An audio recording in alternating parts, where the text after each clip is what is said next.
I don't know. Ladies and gentlemen, hang on. Let me introduce the podcast real quick. But I am here today with me from 10 years ago. John Wheeler from 2013. No, I am, of course, lying as always. This is Tracy, who some of you may know from Promadol, and some of you may know for a little while from Gabriel and the Apocalypse, and some of you may know from Static Image. By the way, what is the name of your current thing that you're doing all this work for? Phosphate. Okay. So that, right, and then it's spelled if you look at the logo, numbers. If you look at the logo, P043 is the element for phosphate. Yeah.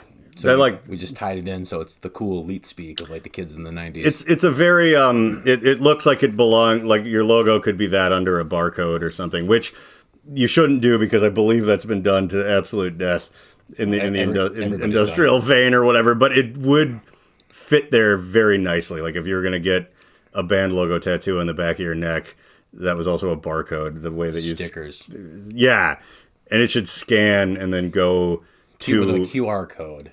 Yeah, it should have a QR code that goes directly to my OnlyFans. Or some sort of like dark web child porn site that immediately gets them a felony, because that's just fun. I mean, if you could figure out a way to make it without you going to jail, because a practical joke, they say a good practical joke, confuse, don't abuse, but I think you could do both. You should. Realistically, if you can pull a good prank, you should always abuse it. Yeah, like you should. Shooting someone in the kneecap with a silenced .22 handgun is a pretty good prank, and so is completely like I was telling you earlier, annihilating their credit score with a barcode. Cooking food for your roommates and then not telling them that your homemade mac and cheese is full of an entire bottle of UV sriracha and watching them all get drunk. Tracy's a very good cooker with booze, and as booze wizard has occasionally used it. I prefer mine liquid, but occasionally it is kind of entertaining to like have you're eating pancakes and you're like, why am I laying in the street? And you're like, well, there was a lot of rum in the syrup, and I also put some Molly in there. I had this bacon, and the next thing you know, like the walls were vibrating, and these pancakes tasted extra fucking good. There was a 10 strip in that strip of bacon. Zoinks! Acid bacon. Acid Bacon, also great industrial band name. I was just gonna say that's a good band. It has hard drugs and a pig related reference, which is every single fucking thing. Every fucking industrial band has something with a pig. I think this is going to be the most industrial version of this podcast, by the way, because like I've had other people on I've had a lot of other comics on, and then just like weird friends from work, because I don't. One of my favorite things to do is just pretend that it's just like, I've brought my buddy from the office in to talk about, and they're like, should we know who this is? I'm like, you don't need to know who anybody is. Why don't you go fuck yourself? But, who's Joe from accounting? Well, don't you worry, because Joe's got some good stories. Yeah, I made Joe from accounting snort a bunch of Adderall and drink whiskey until he just started saying things on the podcast. And now he's siphoning money over to your offshore bank account. Well, we don't need to tell people that, but I do want to eventually. My great white whale is to get people from the neighborhood association that I'm on, which I've yelled about. I told you about earlier, to like come like a 70-year-old white lady that was like a civil rights attorney like back in the day. They're like, come on the podcast, and they're always like, oh, we would love to do that, and I'm like, yeah, it'll be real like funny if you ever do. Well, they're gonna see you in a suit, and they're gonna be like, oh, but it's gonna be wholesome and legit, and then that's when their world just turns the fuck upside down. It's a fun thing too. Like I've realized what my purpose is in the neighborhood association is that there are. It is, for people that work for a living, it's a bit of extra work to be on a thing like that and whatever. So there's a lot of retired people, and there's a lot of retired, women who have had like, legal practices or big like city government jobs or whatever that are on it. But yet still, like if we go to the actual city and have to argue something or whatever, it's like people will do the classic. You'd be surprised, and yet you wouldn't, that people will just ignore someone like that because they are like an older woman or whatever. And I'm like, so here's my job, guys. Like, I'll just be like a 40-year-old white guy in a suit that'll just be like, what are you trying to get them to do? And then I'll just show up at a tie and be like, you know what I think? And just like, I'll be the white old man that yells for you. Like, that'll be because I want what you want, but they might ignore you because you're just like, well, blah, blah, blah. And it's like, no, you absolutely know what you're talking about, and it needs to be heard. So I'm just like a human megaphone for like So I just dress like an asshole, and I'm just kind of like I have like a bunch of double-breasted suits and power ties and shit. I'm just like, listen to me. You need your shoulder pads to be like at least ear level. Yeah, this isn't super shoulder paddy. Get some professional looking pit vipers and just show up. Yeah, Be like, listen. Now, my aesthetic choice is if you were to breed a retired football player that does commentary with Andy Warhol. Like that's how I try to dress, because there's a certain authority and confusing terror that sort of comes with that, I think. I kind of feel like mine's the cross between Rob Zombie and a homeless guy. So I guess the same, one and the same. You know what the funny thing is? You already stated though. This is I'm you from 10 years ago. I know, you even have glasses like my old glasses. So I'm John from 10 years ago with Rob Zombie. But you also have. I've never had any like facial piercings. So you have your own. Also, you're far too despite the dreadlocks, you're far too clean and handsome to really claim the homeless thing. I'm a clean person. I am now. You're like who I would cast in a movie to pretend to be homeless. I mean, dude. When I came back to Minnesota from Missouri, I was fucking living, outside for 2-3 months. But I still got clean enough at like a library or gas station bathroom to go to the club and get completely fucked up and hang out and play shows. That's what I was reading something that I found really interesting, and it was this article about like, why don't you see as many unhoused in the streets like women? You will see them, but why do you see not as many? And a bunch of women in that vein chimed in and were like, because we pretend that we're not, like, we go get cleaned up and stuff, because if people think that like a younger sort of cute woman is just a little dirty and homeless, they're going to be like, ooh, easy pickings. Sure. And so it's like, oh yeah, we have one nice set of clothes that we kind of walk around in during the day. We try to be like out of sight during night. But you see that one guy that's like, dirty and untamed walking around, people are just gonna be like, yeah, and you're like, but so that much. guy, like, you're just like, whatever. But like, when people see like, basically like hot homeless pussy, you're like, oh, I'm gonna just put this in the trunk of my car. Like, you know what I mean? Like, that's what people are gonna do, and they know that. So they do whatever they can to be like, oh no, I'm just like a lady jogging. Like, I'm like like I belong here, blah, blah, blah, blah. Jogging in your treehouse. It's the only ones that you do see are the ones that are so... Because there's different levels of not having somewhere to live. Like, you've had not somewhere to live, but you're like a businessman and someone that I'm happy to have in my basement. Or whatever. Now. Well, you are now, but you also, I knew you before and stuff. But there's people who are like scary and dangerous that you don't want, you know what I mean? Where it's like something happened and they're so damaged that they're on the street because they literally can't really handle anything else. Like women that are like that, like where I'm at, like north of here. Fucking, you can walk downtown and we have the same two women.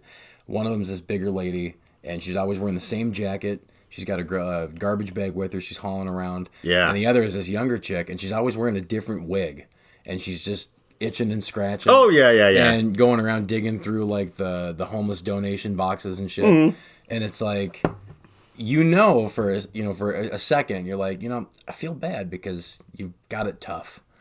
But I also see you at the corner looking for cops, which you're obviously hustling at the same time. Well, yeah, you got to watch out for 5-0. That's, But, or 12. I'm not going to say anything. No. But who are you to stand in the way? By the way, this podcast is going to be called a Hot Homeless Pussy. Like, I think that's, and I'm going to see how long it takes for it to get taken. I have not had one. No, I had one thing taken off my YouTube channel once, and it was bad, yes. And we're dead. It was kind of eugenicsy, but not in the way you're thinking. But it definitely got taken down for like conspiracy. And look, I had this whole I wrote a song where I was like kind of playing like a little bit of light jazz soul piano, nice 4-chord thing. And I was kind of doing a Shatner spoken word about what I was doing is I was making fun of everyone who thought that COVID was a conspiracy, some sort of population control conspiracy. And I was like, and they were like, well, the vaccine's how they're going to get you. And I'm like, you know what I would do though? Like I would release a real virus and then have an actual cure.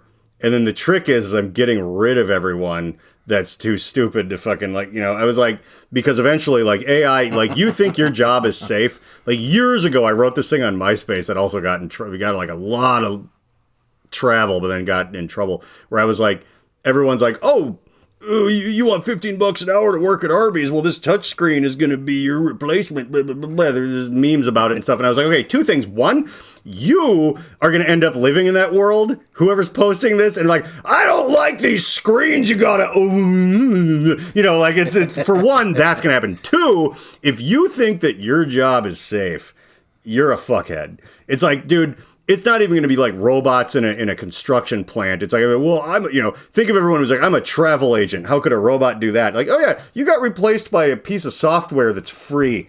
Like, it's not even a fucking like, so brain surgeons, everybody, like no one is safe from this thing. And I had the wherewithal to call it in like 2009 or something. But so I was like, we're going to live in a world where the only people left or the only people that are going to be like useful are the people who can kind of like manage the wave of like, how can you utilize the technology? The truck drivers, you're gone. Everybody's gone. But you know what? They're all going to also believe a weird conspiracy where they're like, well, we're not going to take the vaccine against this thing that's going to kill us. So you're going to go away. But it's that breed we were talking about, like the kids from the 80s. Yeah. That's the last, that's the dying breed. That's the last group of people that are actually going to be successful in this shit. Well, because I got in trouble at fucking CC Club. So have I. I got invited out by my friend, and I told him, like, you probably shouldn't take me out anywhere where I'm going to say whatever I want and get in trouble. And he's like, well, let's go to CC Club. And I'd never been there. And when was this? This was, I think, right around when after lockdown. So you were late to the CC Club party. Everyone was CC out. Club is a famous kind of they usually don't have bands play there like the Triple Rock did, but the CC Club is like a famous uptown Minneapolis, Lindale punk rock establishment. It's still open, I think. He brought us out, and he's like, yeah, so I want to introduce you to some of my friends, and we're gonna we can all talk and see what we're thinking about with COVID and how the world is and politics. Yeah. And I was like, oh, I'm gonna get in trouble. And he introduced me to some of these people, and they had asked me, like, what do you think about COVID? And I said, I'm gonna say something that's gonna get me in trouble. And they're like, well, what's that? I'm like, well, it's a blessing in disguise. And they're like, why do you say that? I'm like, well, look at all the people that never had a chance to be at home with family or had an opportunity to, catch up on bills, shit like that, regardless of what people wanted to bitch and moan about. Right. But then it's like, then you get all these other people that were able to start businesses, myself included, where a job let them go for whatever reason. And now they're sitting on like $15,000, $20,000. And of course, everyone's blowing their fucking money on dumbass shit. That's what they do. Which is what they do. But the smart people that took advantage of it, you always take advantage of a bad situation to some degree. Oh yeah, like it's like buying stock when it's like whenever there's an economic crash, it's like, dude, it's gonna come back. All these things are gonna fucking come back. It's like, just buy into it. You'll probably become a millionaire. When like that shit happened, I started making COVID masks before like people were making COVID masks. Yes, and I had people chewing my ass out like, you're taking advantage of people's, they're in this down position and hitting rock bottom. You're taking advantage of that. I'm like, that's what businesses do. That's corporate America. That's America. Yeah, America. What America means to me. That's what I was telling you. One of my heroes is Tim Dillon. He has this famous "What America Means to Me" thing, where he's just kind of, what America means to me, is seeing a disabled person and knowing that deep down they deserve it. It was this whole thing he did on the 4th of July a few years ago, but like. You once deserved to have 2 legs, but now you have 1. Well, it's like, but his point wasn't that like it's actually that disabled people deserve it. It's that's what being an American means to him, which is like this country is founded on selling people poison.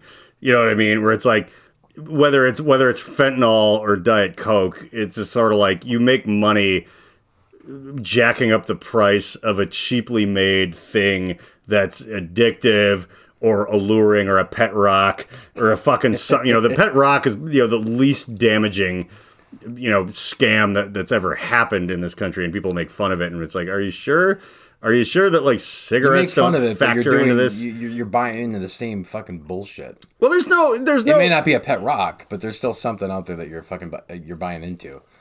It's like people that fall for that fucking NPC TikTok shit. I did a whole episode about that. Oh, yeah? Oh, yeah. Here, let's see. I set up, these are just from like, let's see. The white NPC girl. Another NPC unlocked. You got no sound on that. I don't know what happened there, but yeah, like that. Like I did a whole thing about it. I will never. A friend showed me that. Gang gang. Thank you, Louise. Gang gang. Yeah, gang, no, it's hilarious. Thank like I was trying to get gang gang. Gang. Brain damage that would fucking cause, like down the road. You would think. Yeah, well, all it is there's sort of an algorithmic like. Human beings are infinitely adaptable. It's the one good thing about us, which is also the worst thing about us, depending on what happens. But like, so, you know, they figured out that there's this distillation of things going to people's dopamine receptors where it's like, okay, well, like, you know, people like clicking on something, they like cleavage, they like a non-intrusive sort of person saying something they like, but they don't have to really engage with them. You know, there's like a certain like. That's why those clips are so short. Yeah, there's a sweet spot in the disconnectedness of like, so you know you have. It's like, oh, I want the dopamine hit of a human interaction, but I don't. It's like back in the day when guys like us were, it's like, well, I want to fuck, and then I don't want to like, you know, get married, and then now that's like a hate crime or whatever. But like, you know, that's just what people used to do. And then now online, it's the same thing where it's like, I want someone to go like, thank you. And you're like, ooh, I interacted with a hot chick, but it's like, I don't want her to look me in the eyes. Like that's that same, it's the Gen Z version of buying a whore in Taiwan. Like we're living in fucking the Truman Show crossed with fucking Idiocracy. It's like it's just combined in the one thing. I think it's like Idiocracy mixed with like a bit more of like a Philip K. Dick. I think like instant gratification, like Mona Lisa Overdrive, or you know, one of his lesser known. He did Blade Runner and stuff, but like, but one of his more like there's only like a few industries left in the far flung future, and one of them is just sort of like a virtual comfort girl type of thing, and then that's like where we're at. It's weird too, because like this happened in Japan years ago, like the like you don't leave your house and you're just online all the time or whatever. There's like those tiny shoebox fucking apartments. Yeah, there are public service announcements being like, anime girls aren't real, you should find a real one and fuck them because we're this graying society where there's like not enough young people. That was a giant problem for them like 20 years ago, and it's only gotten worse, and now we're starting to like, you know, where people are habitually online and they're like, kids are expensive and they're right, but like even the fucking Bible in the New Testament says before the great apocalypse there'll be an explosion of knowledge, which is like, I think what they mean by that is that it clearly ain't fucking knowledge. Well, think about it.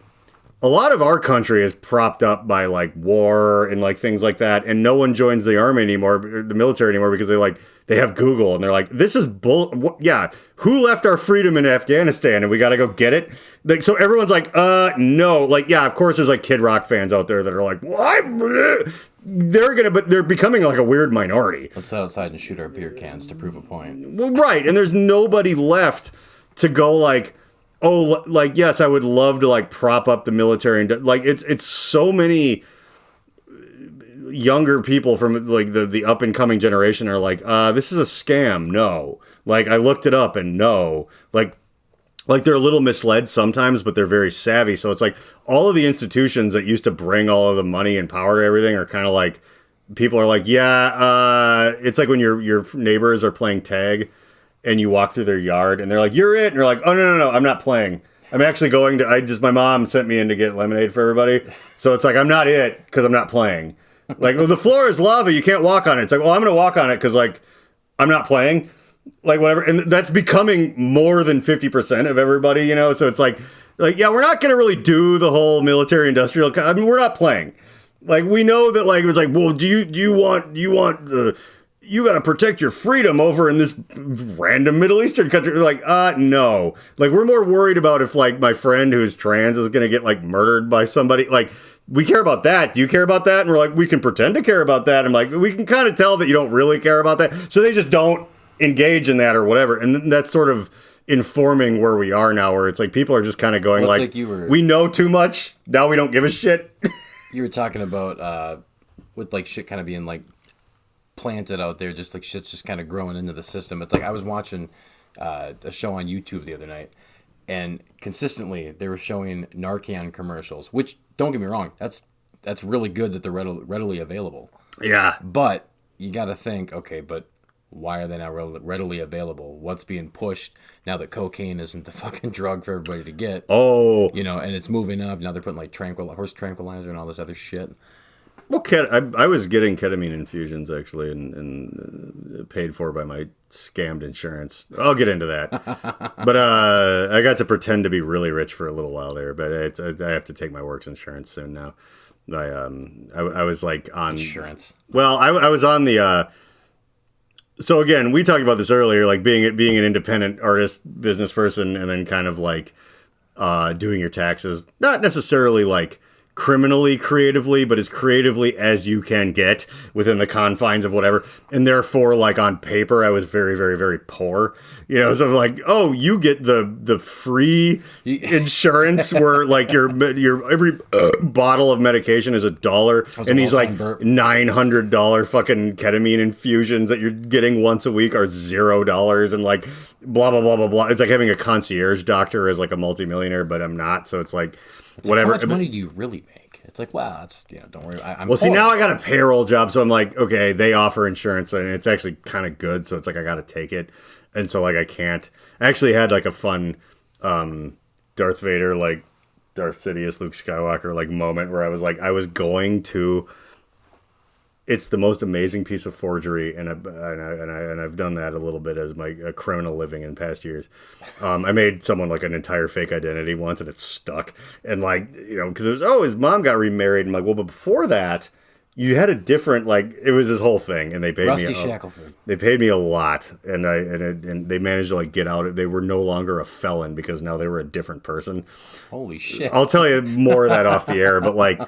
Yeah, like, you know, if that's worth the down payment on a house to some people, yeah. But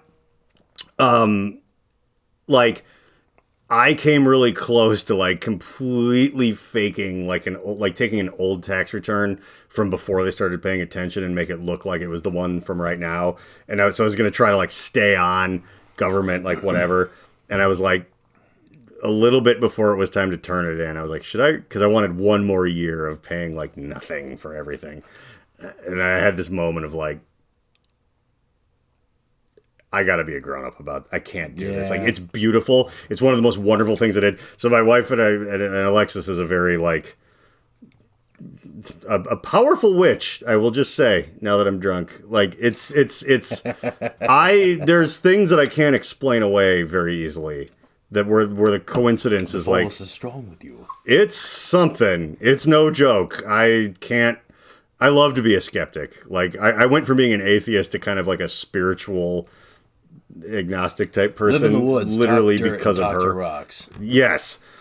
And I was like, I think in that vein where I occasionally feel the universe's hand on my shoulder where I'm like, and I threw it down the Death Star. I was like, so we burned it. Like I put it in all like it was like this many pages of forged tax documents, and I was like, I'm not going to try this. Yeah, I know. I was like, I'm going to be a grown up, but that's the thing. Like before, at the end of this calendar year, it runs out, and I'm going to have to start. I probably won't be able to afford the ketamine thing anymore. I was pulling.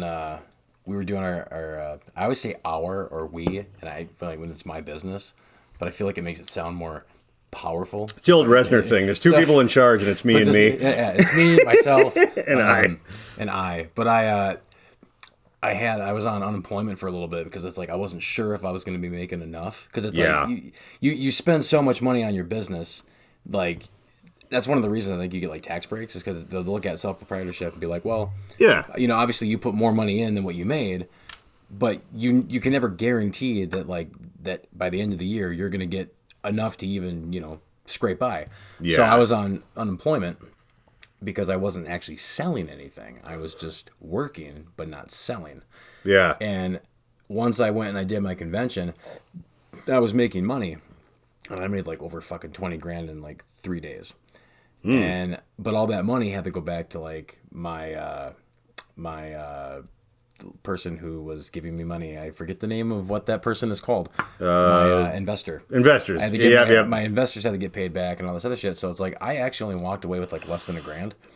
But I was still receiving unemployment, and I remember talking to my tax guy, and he's like, well, you know, we're going to have a good year this next year, and we're going to get everything set up. And I'm thinking, oh, man, I'm really fucking nervous because I was riding out unemployment while I was pulling all this fucking money. And I'm like, am I cheating the system, or am I still technically poor enough to walk away? Here's the thing, man. Like, one thing that's helped me out a lot is financially and business-wise and tax-wise and just da-da-da. Behaving like a rich person, whether you are or not, is the right move. You know what I mean? Like going like, oh, like I you know, like if you have like a rental property and you're like, oh, I replaced all the windows, and then the contractor's like, hi, that'll be 80 grand or whatever, and you're like, I'm not going to pay it. And they're like, well, we're going to come after you for it. And you're like, okay. And then eventually they're like, okay, all right. Just give us 30 and we'll call it, will you at least do that? And we'll call it good. Yep. Like that almost like, he's the most famous example of that Trump level bullshit where you're just kind of like, yeah, I'm just going to do this. Like, does that hurt your credit? Like, not in any real way that like matters or whatever. It's like, my credit score is like, I could open like a fucking sports bar right now if I wanted to. I don't. But I mean, like, just from like manipulating. They tell you the basis, though, is as long as you have good credit to own a house and a vehicle, that's really what your focus on it is. Once you have those necessities, like, I mean, granted, you obviously don't want to fucking go in debt and have like IRS up your ass, but like, no, as long as you're fucking smart about it, like, oh no, I'm $10,000. You can leverage debt. You can leverage loss. Like I did because I have to keep this pretty vague, but I got paid in a digital commodity once, and I kind of as a goof kept it, and then it ended up maybe being worth kind of like a shitload of money after a while, and I took out of that to do like some things, but then I held on to whatever was left. And eventually that like devalued, but the IRS they didn't start caring about this particular digital currency analog thing that everyone has definitely heard of until like a certain year mark or whatever. And so it's like, as much as like, I didn't really pay in because I got paid in it back when it was a joke, and I just hung on to it and didn't lose track of it and made a bunch of money off of it, used that, converted that into, as they say, fiat currency, to do some real stuff in the real world. And then whatever was left eventually after this sort of boom that happened, like devalued. Me getting a hold of it isn't factored in. It only goes back like a few years. So I'm like, oh, it was like a giant loss for me, even though I bought a house with it. Like, so I was able to like go like, I'm just going to sell off whatever's left, which wasn't much, but the loss was like multiple thousands of dollars, which I didn't actually really lose. It was just the tail end of this thing as the law changed or whatever. But that by then it was like reportable. So I was able to get a thing from the exchange I was on, and they were like, oh yeah, you lost like X amount of thousands of dollars like this year. So I'm like, oh yeah, I finally got rid of that at a giant loss. And so like we have a guy, our tax guy's like, oh yeah, like you can write off up to like this much. So honestly, like blah, blah, blah. So it's like, I'm literally getting like a shitload of tax money back from losing money on something I didn't really lose money. That just like, it's completely like, so, you know, there's a reason they don't teach financial literacy in school. And it's because if everyone knew how everything worked, nothing would work. Like, no one would work for someone else. No one would buy anything anyone was selling. It's like, shit that you buy at a store is just something they bought off of Temu or something. And you're like, why don't you buy it off of Temu? But they don't know how. It's almost a plus side at the same time, because it's like, I mean, it isn't, but like you get put into that fucking, you know, that Truman Show fucking mentality of follow this, do this, you know, and the world is watching, and you get a job, you don't figure out how fucked up shit is until you're older. But like when you do hit that threshold and you start figuring shit out, it does give you the more of that push to be like, well, holy shit, this is fucking dumb. And then you start getting off, you get off the rails, you derail yourself from everything that you learned and you know. And then you start figuring out how to do it at your own pace. And now you're making money. Now you're fucking having the system work at your advantage to some degree. No, you really... People are always like... like only some people can manipulate. And yes, some of it is like a giant high dollar buy-in, baccarat casino table for sure.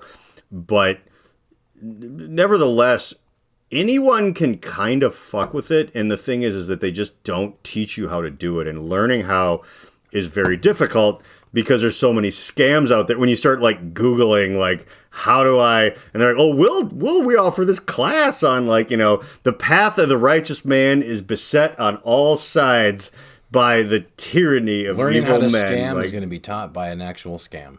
And that's how they get you. That's the exact problem, where it's like you kind of got to be a little bit organic. We're going to teach you how to save tons of money and be in the best shape you've ever been in your life, and you have a big house and a beautiful wife. And if you just I got a hot wife and a sweet boat. If you pay $10 a month for my new book and my app that will teach you how to do this and stay in shape, you'll be the best person that you've ever wanted to be. We should start one of those scam classes. I think we know enough. You know what's funny too? We'll start a synth one.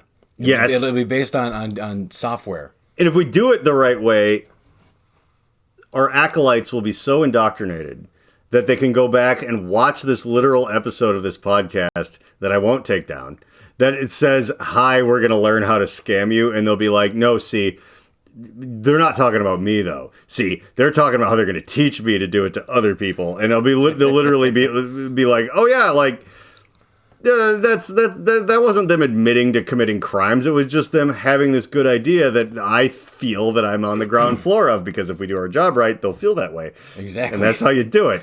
It's. I mean, dude, I've had fucking people before, like when COVID hit and I started doing all my fucking masks and costumes and shit. Yeah. Like I spent I had a plethora of money that I got from my job set aside. So I was like, I'm gonna buy a little bit of dumb shit. I'm going to start a business. And I invested that. And I took 2 whole years and learned techniques that I developed and got from friends in the industry. But I would have other people that were working a full-time job, had families, shit like that, that would be like, can you teach me? And I was like, no, I can't. But then I started thinking about it, and I'm like, you know what I can do, though? I can offer you this. If you want, I will give you a full in-person or video class on how my techniques work for $1,000 for a week or $500 for a weekend. Yeah. Now, is that $500 for 48 hours? No. That's $500 for maybe 10 hours. Maybe. But it depends on what I feel like doing. Yeah. When do I wake up and have coffee and decide to teach you something?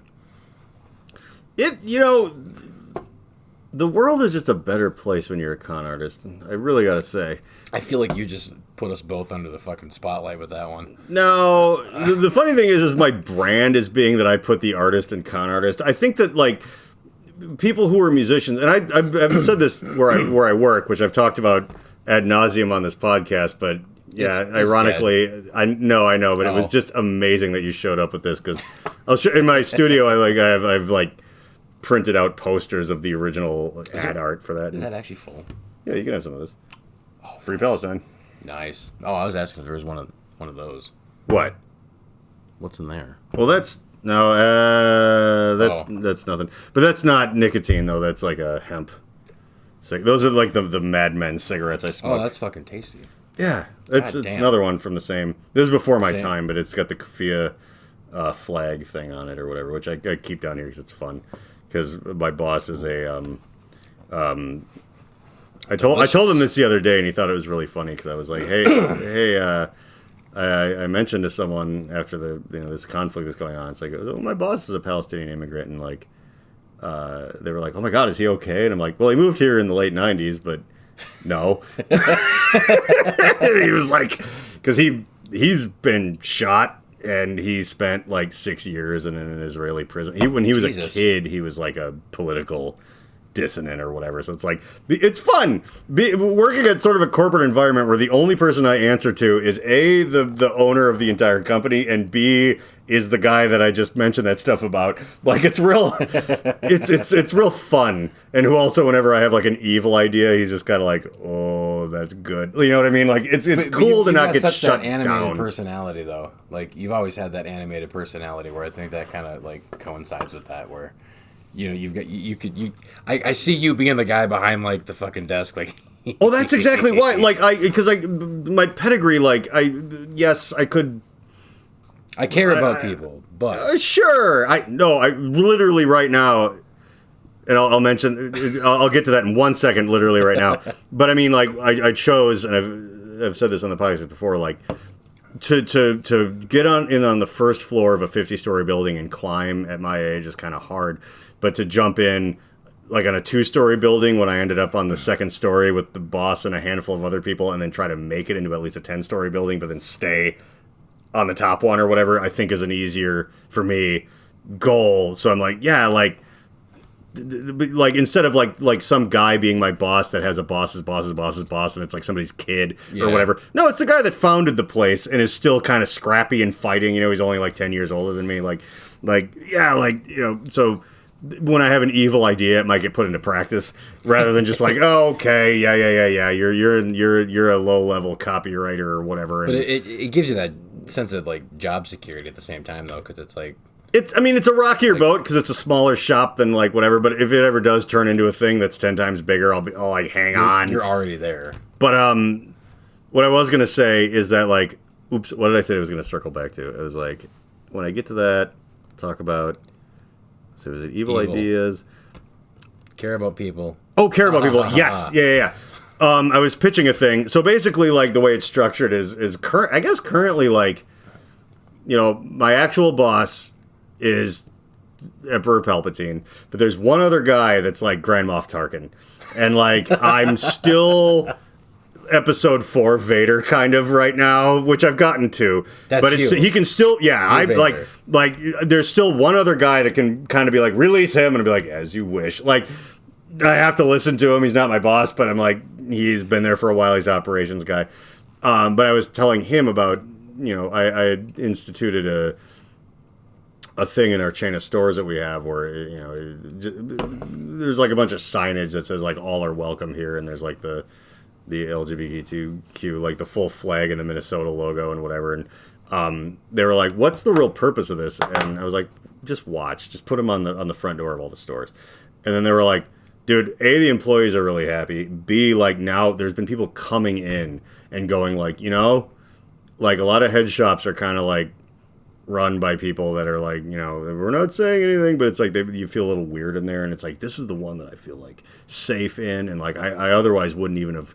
That's how I decided where to come. And they were like, dude, we put those up a week ago, and they were like literally going like it's getting us new business, and I'm like, I know, because the kids care about that, and I'm aware of it, and there's people in this company on the lower levels that are kind of these younger, like, you know, hippie kids that they care about inclusion and all this stuff like that. And I'm like, but I gave this whole speech about how I'm like, I do care about it, but again, I'm socially progressive and fiscally evil. Like where I'm like, dude, I'm not lying when I want to be inclusive, but am I using it for financial gain and being manipulative? Well, yes, like because I get it. Like at this point. Because they were like, most of the few other people that are kind of in charge are older than me. And I was like, 10 years ago, authenticity mattered to people.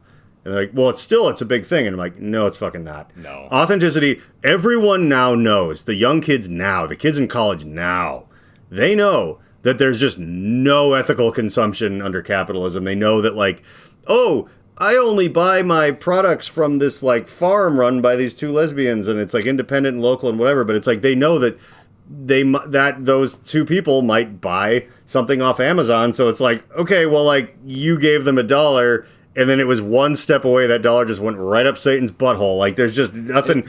But they get it, and now they don't care anymore. They're like, cool, we understand that it's fucked, but please, can you at least be like inclusive and care about people's PTSD and you know what I mean? So I'm like, that's the angle now.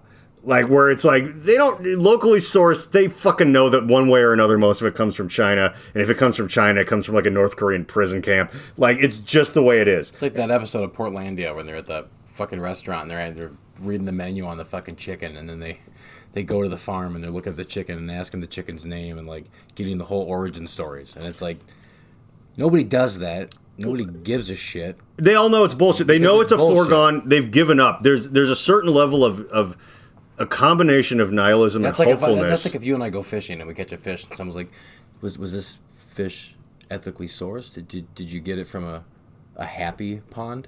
Yeah. Did it have, did you get its name? Do you know how its family felt when you took it away from its pond? Yeah, and the kids know that it's all murder, it's all slavery, it's all horror.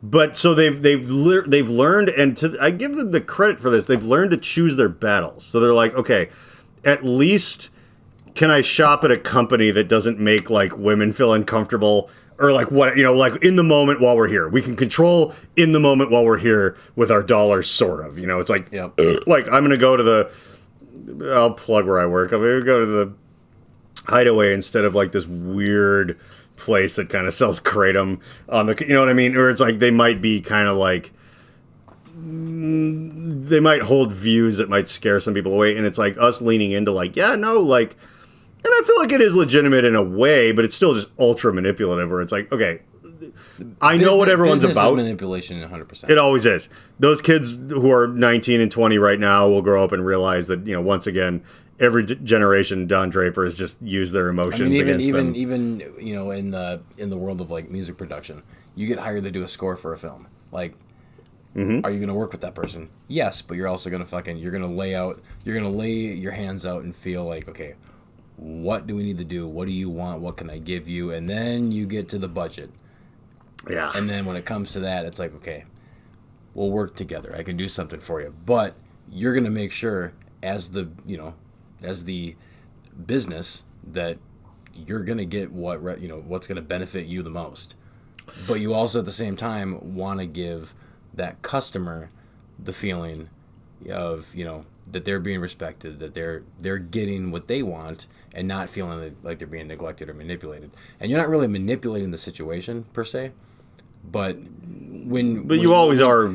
You kind of are in a sense when you're sort of levying the like price. When you start talking numbers and shit, that's when it gets a little more, I guess you could say, manipulative or evil. Well, there's a reason why there used to be a separate, like, everything is like, can you wear 50 hats when you run your own little business and everything? And there used to be account men, and there was a reason for all that shit, and it's because like you don't want the creatives setting the prices or giving the ugly truth to whoever you're dealing with. You want the creatives to be like, we'll make your dreams come true. They're the altruistic sort of fun, like we're going to do whatever you want. And then you have like the guy in the haircut and the suit be like, now, let's talk business for a second.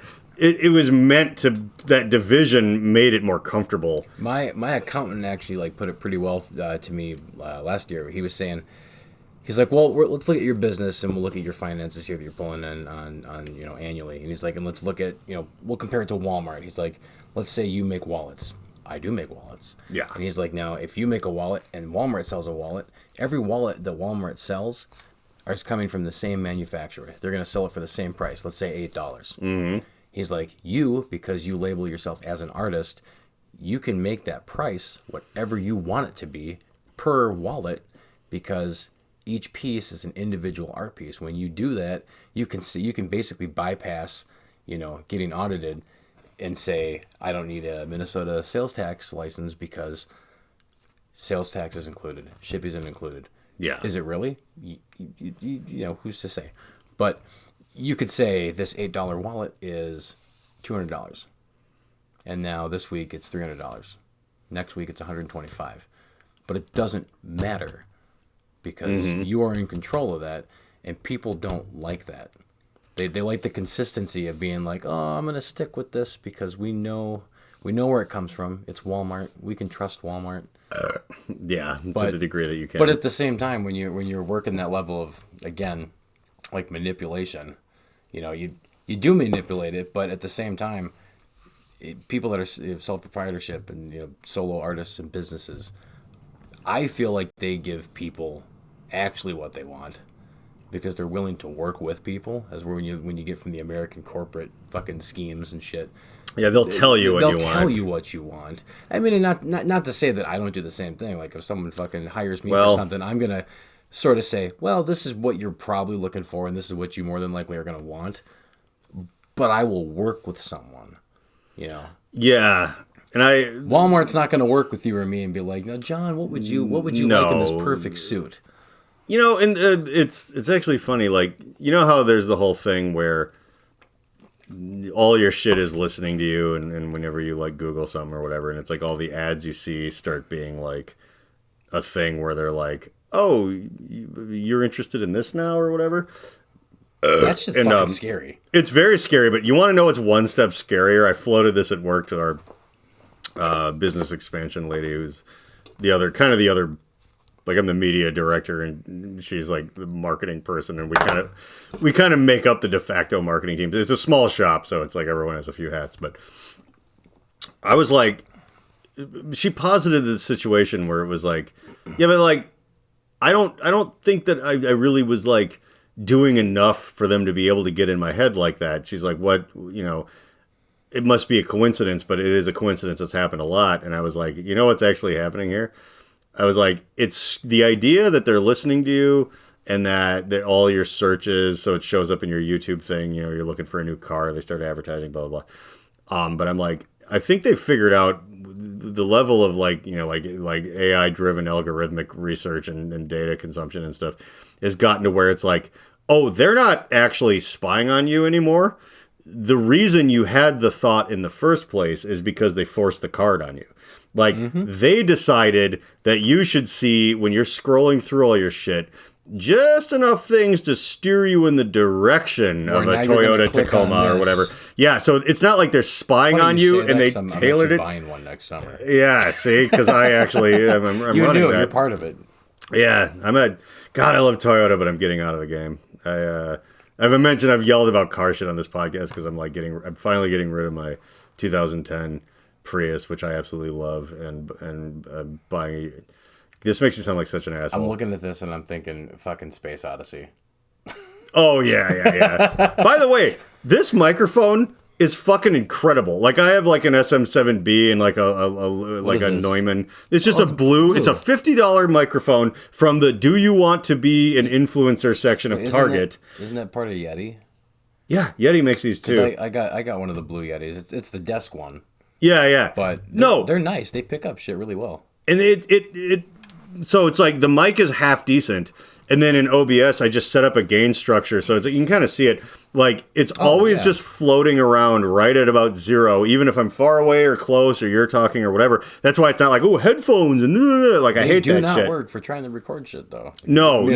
This works the hard way. USB for this over XLR. Or XLR over USB. If you listen to my stupid podcast on like Spotify or whatever, like in your car, and then an episode of like Your Mom's House comes up or something, the thing that's like second to as expensive as like Rogan's podcast or whatever, like the difference in quality to your average person is almost nothing. That's and insane. It's like you can hear, if you're me and you can kind of hear it, you're like, okay, you got the ear for it. There's some warmth, but honestly, you're not going to turn it off. You're not going to be like, well, this isn't like for the millions of dollars and the 10 employees and everything like that they have. It's like a 10% improvement. Like it sounds perfectly, because I just got, OBS is so cool. And like, speaking of like microphones and what we were just talking about with like fucking AI and the algorithms and shit. Yeah. I remember when my buddy was over, because I got a smart TV, and it was weird because we were looking for music and shit and getting something on, get our drinks, get our fucking weed ready and everything, and we were talking about something, and the first thing that pops up was what we were just talking about. Yep. And then 2 seconds later, a commercial comes up for what we're talking about, and I'm like, that is fucking scary. I'm like, I don't like that. Nope. And he's like, and you know what the fucked up thing is? And I'm like, what? He's like, what just popped up is something that we are both enticed to click on. I'm like, I know, and that's the worst part. And we clicked on it. We clicked on the commercial and we fucking started digging in, to whatever the fuck it was at the time. And it's like they get you fucking hooked, man. They just had this fucking video game came out called American Arcadia. And it's this like takes place in the 70s, but essentially it's modern 2023, and it's the Truman Show, but it's rather than one person, it's a whole city inside of a dome where it's summer year round. Yes. And it's the 70s, but nobody there knows what's going on the outside. Nobody has any clue. Every person is part of a TV show. Have you watched? I should check that out. But this is well, we're drunk. I'm not one to sit there and watch YouTube gamers, but it's like watching someone play the whole thing through and getting the No, that story. sounds fascinating. I was like, dude, this is some like Philip K. Dick kind of shit right here. This is really, and I'm always really enticing. I'm always into that. Like that's speaking of like modern Philip K. Dick type of things. There's a movie that came out on Netflix a little while ago called They Clone Tyrone. I haven't heard of that. Oh, it's got like I kind of stopped streaming shit. Well, so this one. It's like a Wayans Brothers thing, but it's like a sci-fi horror. But like, see, now that sounds familiar. Yeah. You probably saw something for it on something because like it was a big deal for a second, like 6 months ago when it came out.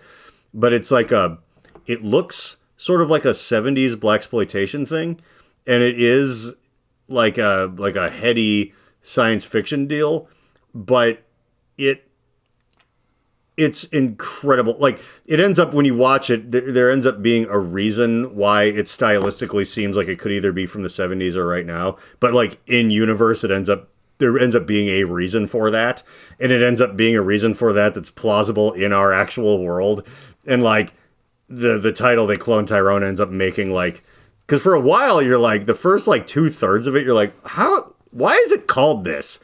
There's not even a character named Tyrone in this. What the fuck is happening in this movie? There's like pimps and drug dealers and people getting shot. And you're like, what is happening?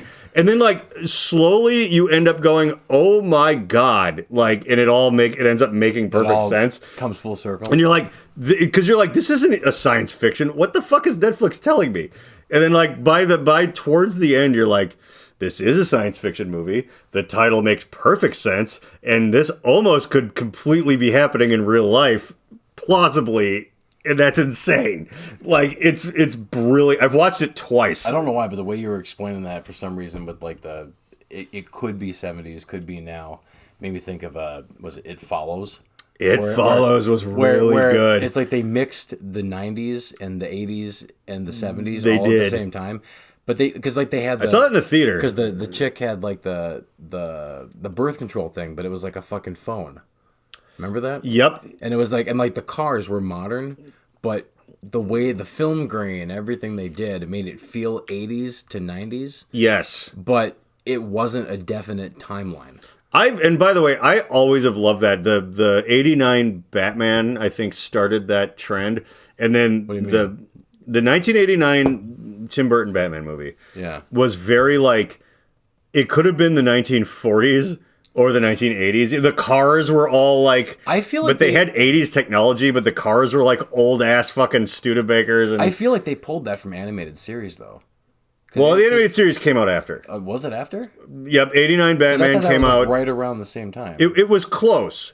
The popularity of the 91, and I could talk about this all day, the popularity of the animated series, it was like 91, 92 when that came out, and it was because the 89 Batman was such a big deal. Because it felt like, when you were watching it, it felt like it took place during the Roaring 20s. Yeah. But then they'd have computers and shit, and like all the fucking tech. Yep. At the same time, so it was almost like fucking Fallout 4. Very much. It was one of the first. So like the 89 like Nicholson Joker Batman or whatever, which is fucking brilliant. He's kind of like, as much as I like the cartoon, the Hamill cartoon Joker is great, and the Dark Knight Heath Ledger Joker is great. There's just because of my era in time, just the Nicholson. Just like, hang on a second. Nicholson matched the fucking comic book. I kind of like that one. Like, just Alexis likes it when I act like the Nicholson Joker in bed, you know. I mean, dude, fucking. It's your Uncle Bingo. It's time to pay the check. The whole fucking Hamill thing, though, like animated series. I mean, that was just. Oh, it holds up so goddamn well too. Like, they did it all in America, so they were doing it all on black panel. And it wasn't until season 4 and 5, which 4 and 5 were kind of split. It was almost like the same season, if I remember correctly. Yeah. Because it wasn't really 2 seasons, but it was kind of. That's when they switched over to Japanese animators, so they quit doing the black rollover fucking black background. Yeah, no, it was still good because it was the same voice actors and same writers. Yes. But the animation of the original fucking seasons, when you get that, it is black, gorgeous. It was dark. And when you look at that shit, like I can't believe that was for kids. I was just gonna say the shit. It's so noir for like was either drug induced or violent as shit. And then you think about it, and it's like between Ren and Stimpy and the original Batman animated series, it's like no wonder we turned out the way we did. Yeah. But then again, you know what? You see parents and people bitching about that shit now, like, well, you know, we didn't have that shit as kids, and everyone's growing up on all this drug-induced shit and violence, and it's like, honestly, I'm going to just point out, Rick and Morty is probably the most informative fucking animated series that's out there, if you really think about it. It might be making you smarter in a way. It's also, in my opinion, one of the most depressing fucking cartoons. Absolutely. If you understand it, it's completely depressing. You follow the story on Rick Sanchez, and you really get into it, like the episode where it's like him and the Celestial. Like the ex-girlfriend. It's just like, Joan, Jesus Christ, make me fucking cry already. Yeah. Or the newer ones where Beth falls in love with a clone of herself, and then Jerry, like Alexis loved when they finally had like the threesome that you knew was going to happen or whatever, and he's like, I'm okay with the way I'm being used with this, and I give my permission, and it's like, we don't need your permission, and it's like, and that's why I'm giving it, and she's like, why is this so hot? I'm like, oh, we've all been there. Well, now they got that Sean Kelly they got on the new season.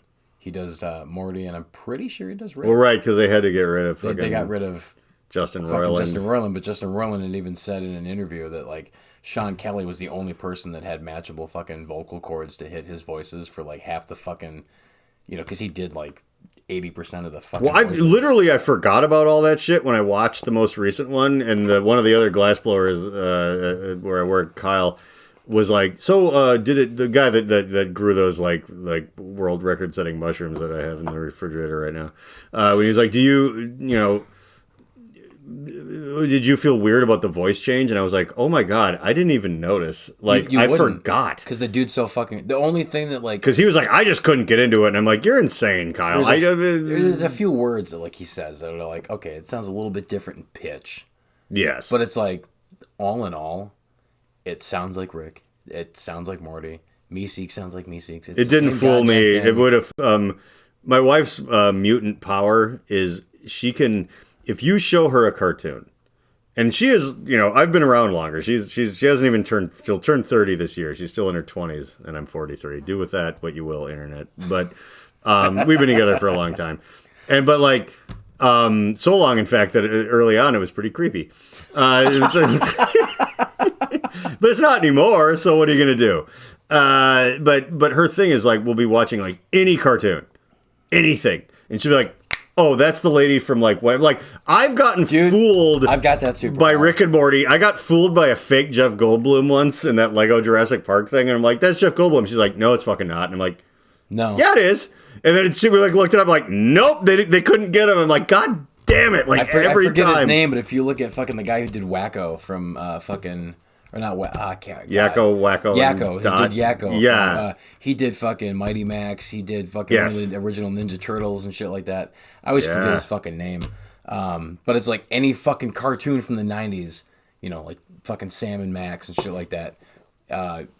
It's like, I'll listen to it, like, that's this guy, and this guy, and this guy, and he was in this movie, and he did this voice. And it's like, how the fuck do you know that? Because I have ADHD, I do drugs, and I don't know any fucking thing else. Well, I think, you and Alexis should have a competition sometime, because, like, it's like, she's even, like, she's not like a Rolodex of, like, filmology or anything, you know what I mean? Where it's not like, oh, she's obsessed with it. She's just like, oh, that's the lady from Jurassic Park. I'm like, what? She's like, yeah, I saw it once when I was a little kid, and that's her. I'm like, what? And then we'll look it up and be like, yep.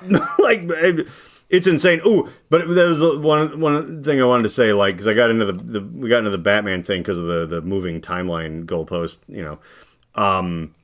I think the 89, Nicholson Joker Batman thing and the animated series did that whole, like, oh, it's like nebulous. What time is it? The 20s? Is it the 80s? Where?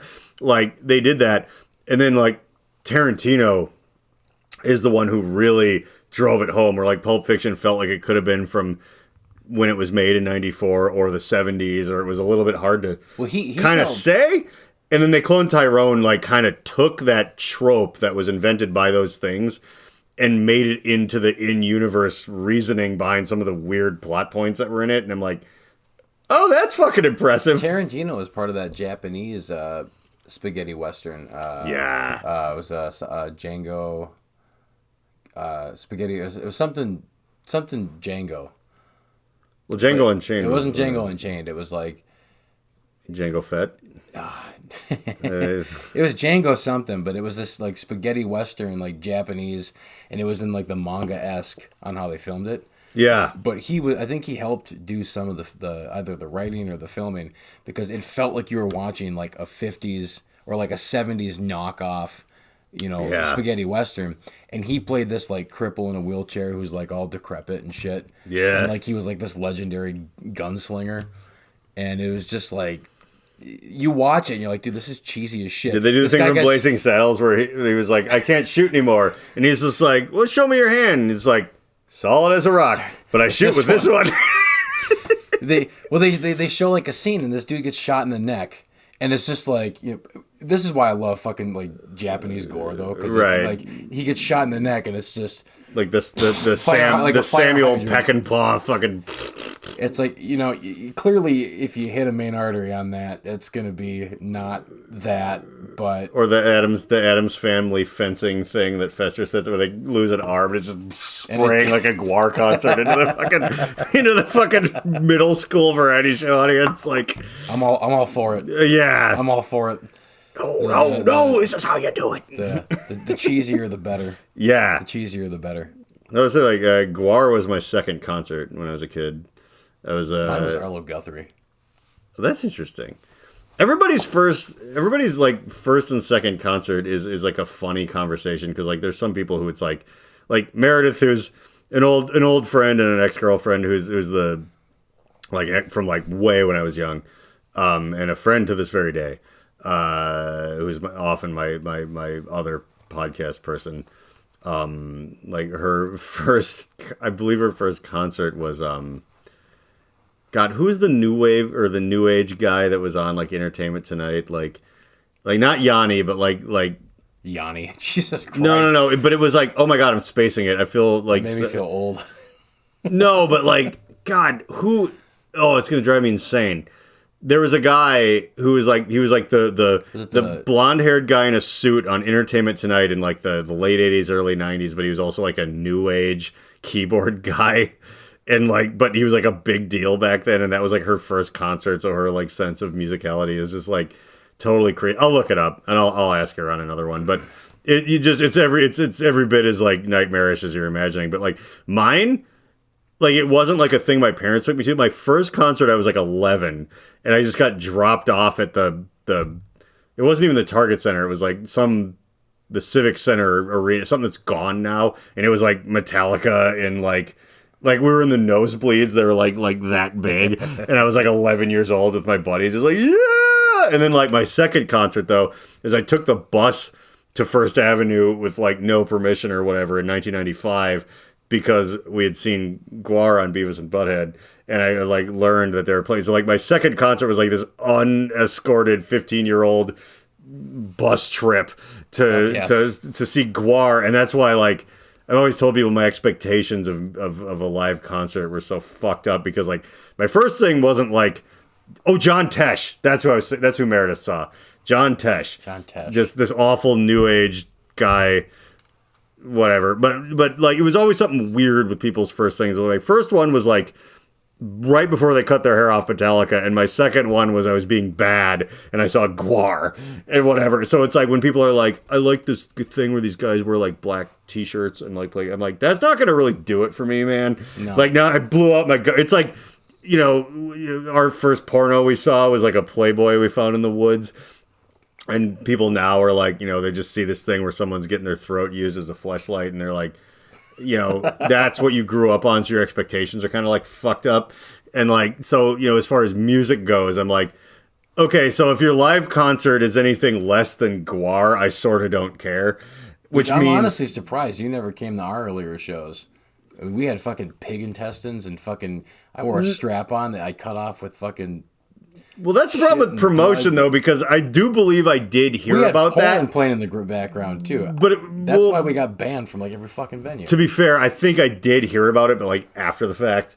I mean, someone was like, "Oh, this is happening." I'm like, "Well, I want to see that," and then they're like, "Well, it's not happening anymore, though." No, because that was a problem. Like, what's that shitty venue behind? Was it Terminal Bar? Well, there's behind Ground Zero. Terminal Bar was the one that was across from Ground Zero. Yeah, because we played there, and the manager came out once. We were playing with Obesity. Oh yeah. With fucking Jeff Mikowski and Booty and who else was in that fucking band? I forget everybody's names. There's like 9 fucking people in that band. Well, Obesity, it was like some of the same people as like Uber Cool Kung Fu and stuff. Yep. Like I remember like that from like the early days. We all played at Terminal, and the manager came out, and I remember I was out there with remember Baby Dave? Yes. And Dave was doing keys for me and vocals, and I was doing vocals, and we had a plant in the audience. We had like mushroom soup with oatmeal for vomit, and we brought her up, handcuffed her, put a strap on in her mouth that I was wearing, cut her open, and she was just like bleeding all over, and we're pouring these chemicals in her mouth, and she's fucking throwing up this shit. Yeah. And the manager comes out, and she's like, "You need to get off the stage now." And I looked at her, and I was just like, I gave her the finger, and I was like, "No." And I had a pig heart, and I threw a fucking pig heart with real blood right at her. And the sound guy looked at me, and he gave me the thumbs up. He's like, "We hate her so much." And I was like, "All right." He's like, "But you guys are not allowed to play her anymore." No, that's the thing. Well, but I did my civic duty. You definitely did. And it's a thing that I learned, which is called when you try to emulate the stuff that you hear about your ancient heroes, like G.G. Allen or someone doing, the thing you don't realize Less poop. Is that like you've heard of G.G. Allen, so you're like, "Oh, he's famous," but you're like, "No, actually, there'd be like 17 people at this show, and he just threw like shit and heroin needles at him, and then everyone but 3 people just left, and there was like nobody there, and it was just depressing and fucked up. It was like worse than our local band careers ever could have, like."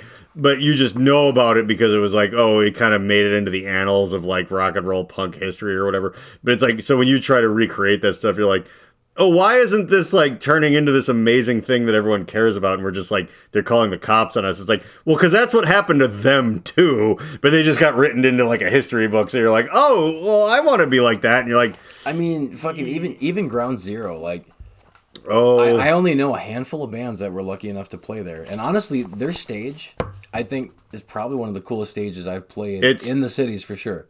And SMB and My Zero on different occasions have both played there, and it was kind of great. They have a guaranteed crowd. Yes. So it's like, you're going to get people no matter what. Yes. And I remember playing there, and I was talking to Bob Heedle, and I was like, "Hey, listen, you guys got us booked. What can we get away with?" And he's like, "What do you mean?" I'm like, as far as sexual shit on stage, what can I get away with? He's like, "Well, you can't have coitus." And I'm like, because I had to be completely anal about it. I was just like, "Explain to me coitus." And he's like, "You can't have P in the V." And I'm like, "Okay, so you're giving me the mom and dad talk." I'm like, "So I can't show actual fucking penetration?" He's like, "No." I'm like, "Can I use a fleshlight?" He's like, "Yes." And I'm like, okay, so that means I'm going to do every fucking thing I can possibly do. Yeah. So I had a fleshlight with a bag full of blood inside of it, a strap on, and I started fucking this thing on stage, and I squeezed the fleshlight, and there's blood fucking shooting everywhere. We've got porn in the background, but we couldn't show penetration. So I put a threshold effect in the video when I compressed it. So every time you saw bright yellow in the threshold, you knew it was a fucking money shot. Yeah. And you knew what you were seeing. And there's all this shit playing there, and we got fucking banned for it from Ground Zero. And I was a little upset about it, but I thought, I'm like, dude, the thing is, you're telling people what they can and cannot do, and the audience fucking, they eat that shit up, though, because they don't know they want it. And the second they're just like, dude, this guy's fucking this chick in the mouth on stage, he's cutting his dick off, there's blood everywhere, there's people getting fucked on all these TVs and shit. Like, what the fuck's going on? Yeah, I've had experiences with that place since I was like really young. Like I would go to like the 18 plus stuff when I was 18, which was in like the mid to late 90s, and like so you were probably there when Chuck was still there. It like again, you'd see all this crazy stuff happening, and then you'd be like, okay. But then you would try to do it, and then it'd be like, no, it's not okay today, and that's just the incoherent nature of like the whims of the shareholders. Because I remember catching your band like back in fucking high school and shit, and like you guys had the fucking energy and all the, you guys were all over the fucking place. Oh, the only reason we didn't get banned from places was just because of the momentum of like, well, people are coming though. But then when we would get banned, it was because when places were like, okay, we've had it with you. Like, it'd be like, okay, like, yeah, there's 900 people here, but like, you've caused enough damage to be like, we're not letting this happen anymore. I think the last time we saw you guys, it was you guys in downtown Brown. Oh, yes. And I remember something with that show ended up being like catastrophic.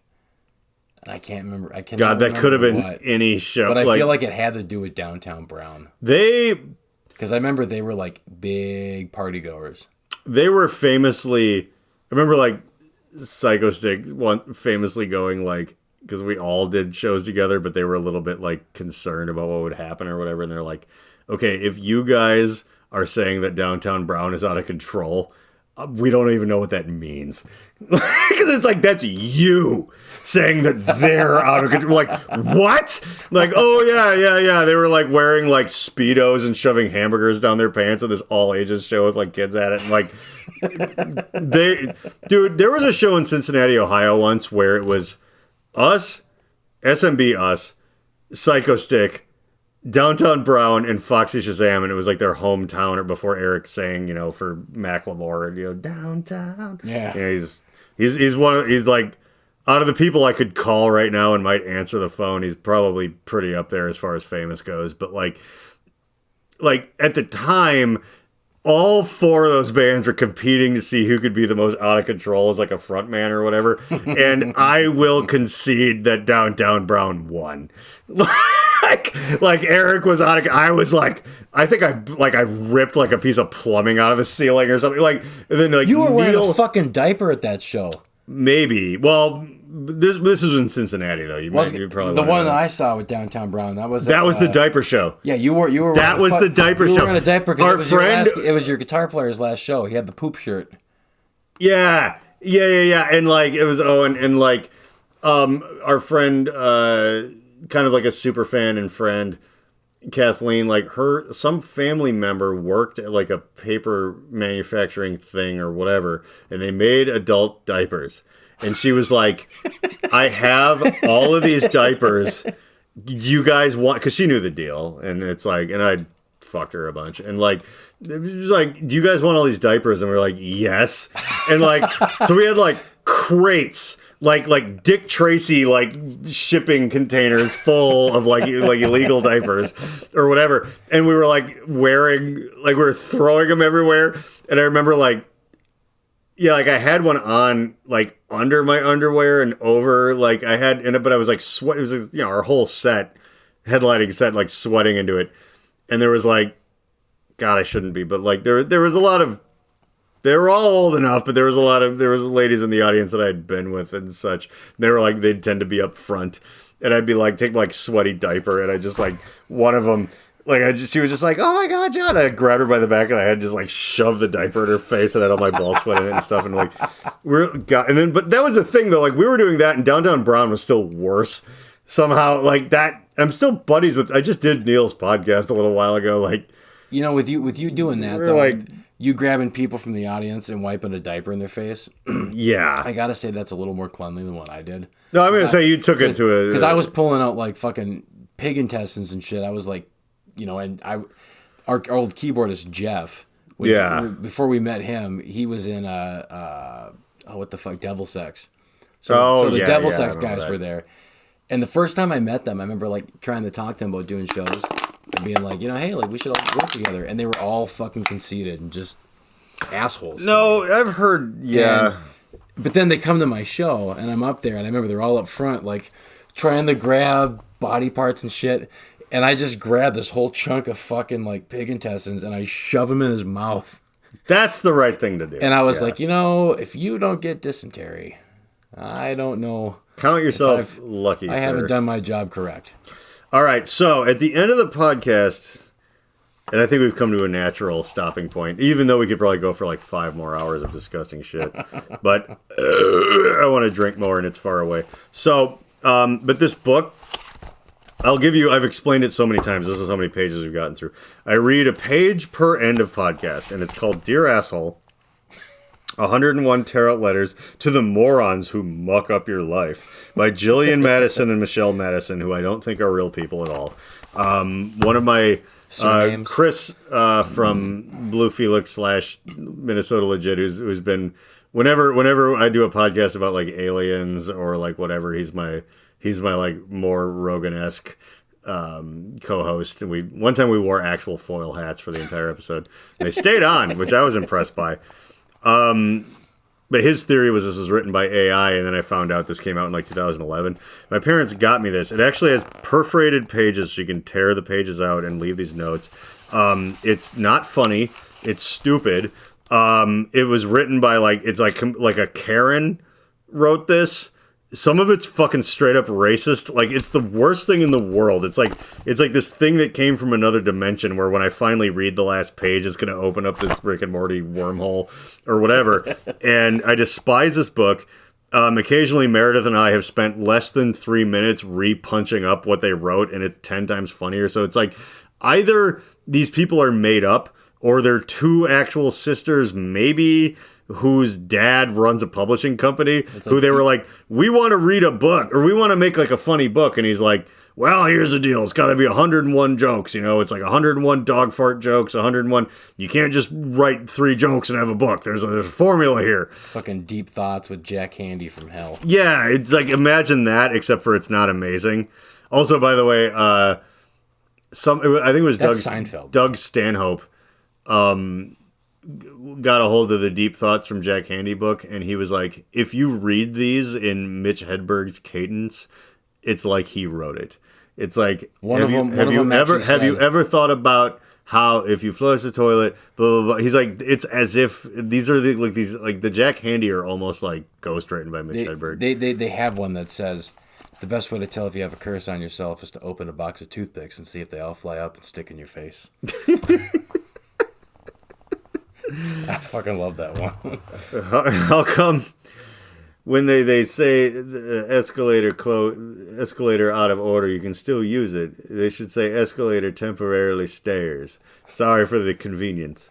But yeah, also I straight up, I announced that I was doing it, but I was wearing a turtleneck on stage last time I was doing comedy because one of my least favorite, most boring things in comedy is everyone's like, you know what I look like and how I'm a lady that wears pants. So just talk about what they look like and how, like I tend to go like, hey, isn't it funny that when 9/11 happened, I had to call like downtown Manhattan for my telemarketing job and then I got yelled at. Whatever. It's always like a sweeping, larger issue, but most people are like, see, now I'm a native and a black guy, and so like, and I'm wearing a blue shirt, and people when they see my blue shirt, I'm like, to me it's always kind of like a lazy, like here I am. So I was like, I always dress like a lunatic, and then I don't address it, but I had to because I was wearing a turtleneck, and I'm like, all right, everyone else tonight has talked about, I'm wearing a hoodie, which makes me a blah blah blah. So I'm like, but I'm wearing a turtleneck and I can't ignore that. You're going to be thinking about it the whole night. But I can't make a joke about it because Mitch Hedberg already made the best turtleneck joke, and I'm not going to steal someone's joke, except for I will right now, which is wearing a turtleneck is kind of like being strangled by a really weak guy all day. And it is. I'm like, oh, and everyone laughed, and I'm like, see, the best I could do was a stolen joke from a dead guy. Anyway, though, so this awful book, you're supposed to tear these out and leave it for people who you're being passive-aggressively weird against. But some of them are like, dear asshole clogged a public toilet, and you're like, okay, but like, if you tear the note out, who's that for? The person's not coming back to the scene of the brown crime they committed. That's not a thing. Just leave it for the next guy. It's just for whoever has to clean the toilet, and they're just like, okay, someone left an unfunny note, like here. So I hate this book, and I can't wait till it's done. And at an episode, I'm like maybe 18% of the way through, and it's almost Christmas again. Which means it's been a solid year, and there's just so many pages. But this one is called Dear Asshole Mean Drunk. And I feel like we're drunks, but we're not mean drunks. So I feel like this might be kind of... I mean, there's always the potential to be mean. But I'm mean sober. You know what I mean? It's like, I feel like when people get in trouble for drunk driving, it's for two reasons. One, they can't drive sober. And two, they can't hold their liquor. Which, Fair point. I'm a great driver sober, and I can hold my liquor, which is why I've never gotten a DUI, despite all the drunk driving I've done. Although I'll show you a picture of the car I'm buying. It's definitely in pull me over red, and so I'm gonna get in trouble. But anyway, dear asshole, mean drunk, liquor is not your friend. Every time you drink, you turn into an aggressive dickhead, and everyone's tired of dealing with your booze-infused rages. Now again, we're like a third of the way through this page. No jokes. Sorry, but my idea of a fun night doesn't involve watching you punching walls or threatening to castrate the DJ. That's a little funny. Yes, I know Taylor Swift dance remixes suck harder than a $2 hooker. Okay, for $2, they're not going to suck that hard, lady. Clearly, this white woman from what I can only assume is Vermont. That's a subtle blow. Does not know how to buy a hooker. And probably definitely not how to suck dick. But sometimes you just have to let it go. Do the world a favor. Put down that penny well drink and back away slowly. Because the next time you pick a fight with a 400-pound ex-con, you're on your own. Did you help last time? I don't know. Bottoms up. P.S. It's a mannequin. It wasn't trying to start shit with you. That's so close to being funny. That sounds like that has either happened or would happen. But it hasn't. This is just Look, I've explained it like a million times, but I think the back part of this, and I know no one's watching by now. They've probably checked out by now. But I read the back a lot, and I think it puts everything into perspective. Jillian and Michelle Madison. It reads like when you didn't read the book and you're doing a book report on it. You're just making shit up. Or like you're in a band that's never done anything and you're writing a bio, like to put it in perspective. But Jillian and Michelle Madison have built a network of well-connected pop culture websites and podcasts, none named, which currently receive over 40 million page views per month and have been featured on thousands of professional sites and blogs, none named. They live in Connecticut, the birthplace of assholes. Please visit them on www.foodnetworkhumor.com, www.pophangover.com, and www.damnyouautocorrect.com. Like, none of this... There's no credibility behind that. Yes! That's exactly the fucking truth! Oh, I wanted to hit the cymbal on the drum with set. each burp, you're becoming fucking Rick Sanchez. I can hear it. I'm just waiting for it. If I had more beer, it would work better. Yeah. Oh, Rick. I don't know. I think maybe they wrote a pretty good book and you're just being overly judgmental. It's like, I think you're being a shitty little turd. Mr. Meeseeks, I just want to die. Oh, God. Tracy, that's a good way to end this thing. I think we all want to die. The Reverend John Wheeler podcast takes zero responsibility for the words, actions, or ideas of its host, guests, or listeners. Though the people on the screen may at times be speaking directly to you and may occasionally give you direct calls to action, neither Reverend John nor the Alchemical Cocktail Lounge are under any moral or legal obligation to answer for the potentially disastrous repercussions that may arise if you are stupid enough to actually follow the orders of a raving lunatic. Think for yourself and do whatever you want, because you're on your own. If anyone ever tries to sue this podcast, black SUVs will converge on your location in the darkness of night and you will never be seen again. Remember to like and subscribe.